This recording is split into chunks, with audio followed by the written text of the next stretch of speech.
حس میکنم اون نقشه داره صدا میزنه. جدی میگم، اون کلید مال منه. ای بازیگوشان، یکم آرومتر. هنوز نرفتیم تو سالن. باید با دقت نگاه کنیم.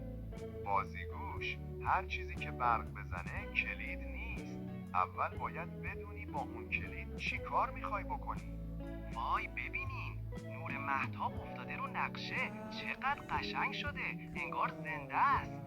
اوه بچه، عکس من روشه.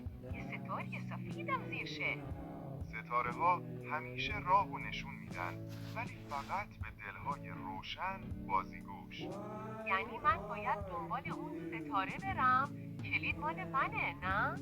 کلید مال کسیه که ازش خوب استفاده کنه، نه فقط کسی که پیداش کنه.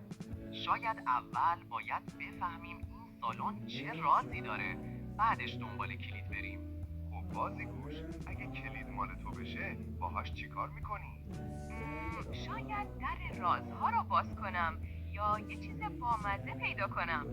رازها فقط برای کسی باز میشن که بتونه نگهشون داره، نه فقط ببینه. بچه ها، شما فکر میکنین بازیگوش آماده است برای گرفتن کلید؟ من فردا میرم دنبال ستاره نقشه، ولی اول باید جواب سوال دانا رو پیدا کنم. اگه این قسمت رو دوست داشتین لایک کنین یا برامون کامنت بذارین، یا به همون بگین قسمت بعدی چی باشه. ما منتظر فکرهای قشنگ شما هستیم. تا فردا، خداحافظ بچه های خوب و